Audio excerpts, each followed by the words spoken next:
Puso su preocupación por la desatención que, en su criterio, enfrentan centros de educación considerados emblemáticos que, pese a recibir miles de estudiantes, no reciben el presupuesto adecuado. Vamos a escuchar la intervención de la asambleísta Silvia Salgado. Tiene que ver mucho con el tema que hoy se analiza.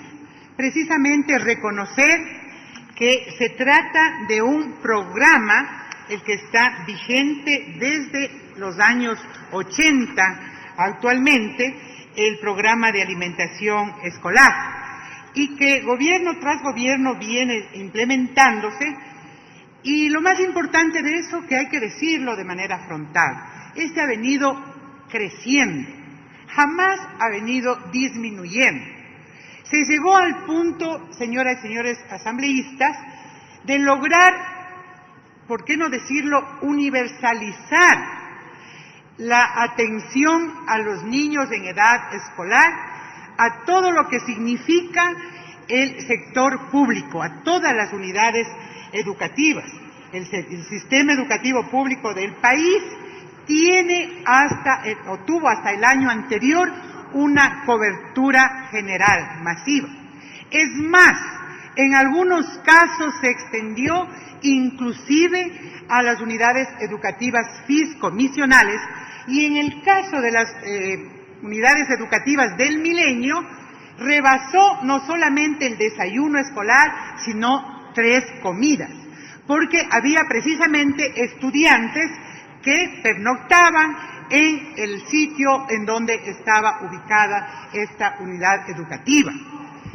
Se llegó inclusive a determinar cifras que daban cuenta de cuál es la inversión del Estado, cerca de 200 millones anuales para este programa de alimentación escolar. Por lo tanto, sí preocupa el hecho o las declaraciones que se dan y que han sido públicas de que este programa tendrán algunas modificaciones. Pero también es importante lo que se dice, para el bienestar de sus beneficiarios. Por lo tanto, señora Presidenta, tratándose de que están involucrados más de 3 millones de niños y niñas, y cuando se asegura de que precisamente en el marco de una austeridad y de un decreto concretamente de austeridad, sean precisamente estos rubros, estos fondos de inversión, porque hoy se trata de un programa, el que se vean reducidos. Por eso coincido yo con el asambleísta Samaniego, que tiene que ser enfocado estas políticas públicas desde ese principio del interés superior el niño. Se justifica entonces de que se explique en qué consistirían esas modificaciones, porque estamos de acuerdo que precisamente que hay que modificar este programa, pero en cuanto a la calidad, porque es importante señalar que Ecuador es el segundo país en América Latina con más prevalencia de retraso en el crecimiento, en la desnutrición crónica infantil. La quinta parte de los niños y niñas menores de 5 años tienen desnutrición en nuestro país, pero también hay malnutrición, y por eso nos preocupan las modificaciones que cuando sí desconocemos en qué consiste en eso. Si se trataría entonces de lograr una mayor calidad para enfrentar la desnutrición y la malnutrición, bienvenidas estas sean, porque precisamente es en este proyecto referido el que nosotros en primera instancia hemos identificado desde el proponente, desde el organismo técnico de Naciones Unidas, como es la FAO, desde los propios actores, la necesidad de que este pase de ser un programa de inversión que está sujeto inclusive a las vaivenes de la capacidad fiscal que tenga un gobierno, y que por lo contrario signifique una política de Estado. Una política que tiene que tener reglas claras, que tiene que tener quien administre este programa, que tiene que estar garantizado por índices dados por el propio Ministerio de Salud Pública. Pero además de este proyecto, compañeras y compañeros asambleístas, vincula lo que aquí en unas declaraciones el propio ministro de Educación establece, entre dotar de una barra energética y un maduro, dice el ministro. Muchos de los niños prefieren el maduro. Por eso es que estamos proponiendo también que en esta ley cumpla ese objetivo de que la dieta no sea todos los días la leche de diferente color, sino sea precisamente una dieta que cumpla con estos nutrientes que vienen a ser el complemento, que tenga la diversidad también de lunes a viernes y que además esté ligada a la producción agrícola en cada uno de los territorios. Miren, entonces se trata de una propuesta integral que va más allá de hacer modificaciones que signifique reducir el número de beneficiarios de la alimentación escolar. Y yo quiero insistir el porqué de nuestro interés en esto.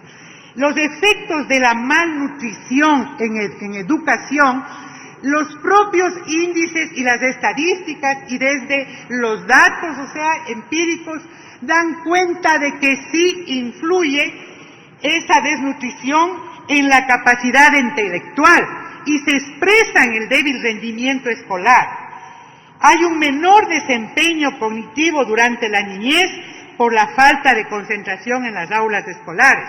Hay menor entonces capacidad cognitiva, menor rendimiento escolar y hay una menor capacidad intelectual. Por lo tanto, se trata de temas estructurales.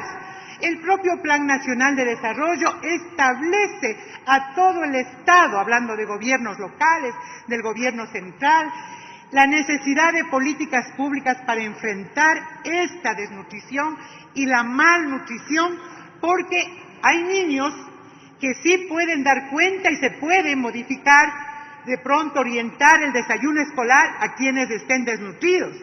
Pero ustedes me podrán dar cuenta de que hay malnutrición cuando tenemos niños gorditos, niños obesos, que no significa a las claras de que son niños que están bien alimentados. Por lo tanto, justifico y justificamos y les invito a meditar para que el propio ministro dé cuenta de su compromiso con esta política de Estado que viene siendo estudiada y construida desde años atrás y que esta Asamblea tiene la oportunidad. Señora Presidenta, hemos presentado el informe para primer debate hace un mes de esta ley y sí sería bueno poner al debate estos temas. Y además, advertir que esta propia Asamblea, una de las observaciones que hizo al presupuesto general del Estado es precisamente la reducción para este tipo de programas, como es la alimentación escolar, los uniformes, los textos escolares, que sí tienen que ser actualizados cada 3 años. Y, obviamente, la necesidad de establecer este principio del interés superior del niño cuando tenemos una infraestructura educativa que no ha recibido el mantenimiento durante más de 8 años y que nos preocupa, por ejemplo, y no es que estemos en contra de la apertura de las escuelas cerradas, es más, en la propia ley advertimos de que la comunidad educativa, la comunidad rural debe tener la parte protagónica para poder inclusive reabrir lo más pronto posible. Pero nos preocupan las condiciones de esa reapertura cuando estas escuelas son unidocentes, cuando también la calidad tiene que llegar al sector rural. Por eso se ha incluido, y yo estoy de acuerdo, que sea otro de los grandes temas, la inversión en infraestructura y la inversión prioritaria para la apertura de estas escuelas. Y nos preocupa también el sistema de protección de la niñez. En definitiva, sí quisiéramos saber de la autoridad rectora del sistema educativo cuáles son las propuestas.